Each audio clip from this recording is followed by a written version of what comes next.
दोस्तों, कल की कहानी में आपने सुना कि रणवीर सिंह को एक घड़ी मिलती है। आइए देखते हैं आज की कहानी में क्या होता है।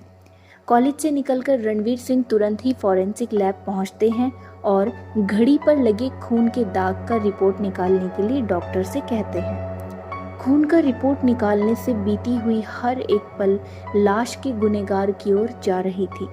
शायद आधे घंटे का इंतजार करने के बाद रिपोर्ट आती है, जिससे यह साबित होता है कि घड़ी पर लगे खून के दाग मिली हुई अनजान लाश के ही हैं।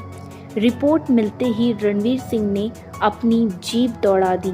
रणवीर सिंह उस लड़की के हत्यारे को गिरफ्तार करने के लिए जा रहे थे, जबकि लाश मिलते ही रणवीर सिंह का गुस्सा आसमान को छू गया था। प्रिंसिपल खुद की ऑफिस में बिना कुछ चिंता के आराम से बैठे हुए थे। रणवीर सिंह कॉलेज के पार्किंग में अपनी जीप पार्क करके सबसे पहले प्रिंसिपल की ऑफिस में दस्तक देते हैं। ऑफिस में जाते ही रणवीर सिंह ने प्रिंसिपल के हाथों में घड़ी है या नहीं इसकी जांच करी, लेकिन प्रिंसिपल के हाथों में घड़ी सही सलामत थी। इंस्पेक्टर, आप मेरा हाथ क्यों चेक कर रहे हैं? थोड़ा इंतज़ार करिए, अभी मालूम पड़ जाएगा, रणवीर सिंह ने प्रिंसिपल के प्रश्न का उत्तर देते हुए कहा। रणवीर सिंह ने गोटलेकर को प्रोफेसर आनंद वर्मा को तुरंत ही बुलाकर आने के लिए कहा। उसके बाद प्रोफेसर के आते ही रणवीर सिंह ने उनके हाथ में घड़ी चेक करी। प्रोफेसर आनंद वर्मा के हाथ की घड़ी गायब थी। आपके हाथ की घड़ी कहाँ है, प्रोफेसर आनंद वर्मा? रणवीर सिंह ने अपनी भाषा में प्रश्न पूछना शुरू किया। रणवीर सिंह के यही प्रश्न से प्रोफेसर आनंद वर्मा के पसीने छूट जाते हैं। प्रोफेसर ने रणवीर सिंह से पूछा, सर आपने मुझे यह प्रश्न क्यों पूछा? मेरी कुछ समझ में नहीं आ रहा। आपको समझ में आए या ना आए, आपको यह प्रश्न पूछने के लिए नहीं बुलाया। सवाल के जवाब दीजिए, रणवीर सिंह ने कहा। लेकिन सर मेरी घड़ी मेरे पास ही है। घड़ी आपके हाथ में तो नहीं है, फिर क्या बैंक के लॉकर में संभाल कर रखी है? रणवीर सिंह ने कहा। नहीं सर, मेरी घड़ी मेरे पास ही है। आनंद वर्मा ने अपनी पैंट की जेब में से घड़ी निकालकर रणवीर सिंह के हाथों में रखी। आनंद वर्मा के हाथों में घड़ी देखकर रणवीर सिंह के होश उड़ जाते हैं और वह सोच में पड़ जाते हैं कि अगर प्रिंसिपल और आनंद वर्मा की घड़ी उनके पास है तो फिर लाश के करीब से मिली हुई घड़ी किसकी है?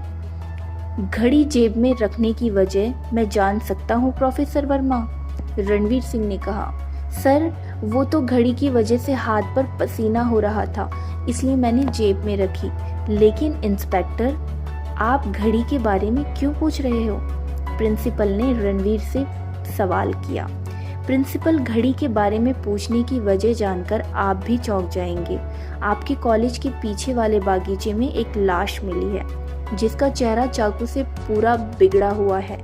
जिसकी लाश है उसके बारे में पता ना चले, इसलिए कातिल ने उसका चेहरा बिगाड़ दिया और लाश की कब्र में से हमें ये घड़ी मिली है। इंस्पेक्टर रणवीर सिंह, आपकी बात बिल्कुल सही है, लेकिन हम दोनों की घड़ी हमारे पास है, प्रिंसिपल ने कहा। प्रिंसिपल, ऐसा भी हो सकता है कि आप नई घड़ी खरीद कर ले आए हो। फिलहाल तो मेरे पास कोई सबूत नहीं है, लेकिन मुझे सबूत मिलेंगे तब गुनहगार को यहाँ से घसीट कर ले जाऊँगा।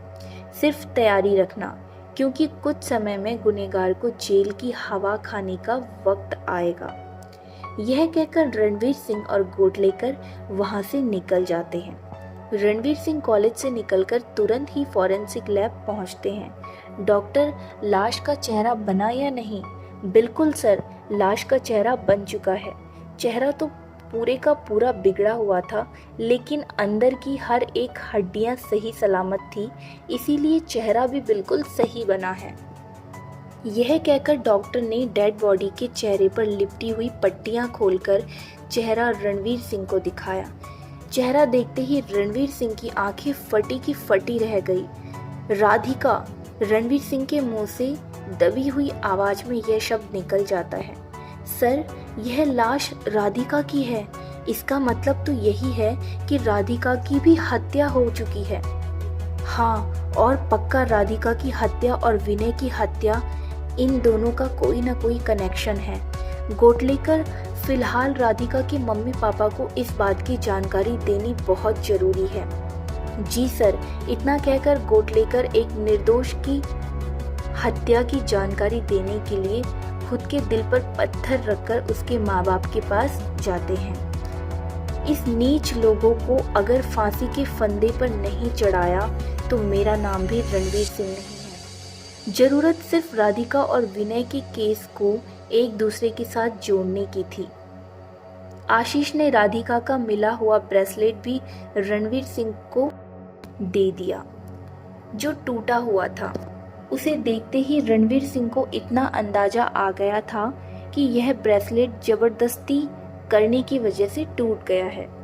कॉलेज चालू होने के साथ ही आशीष के क्लासरूम में सभी छात्र अपनी अपनी जगह पर बैठ गए थे।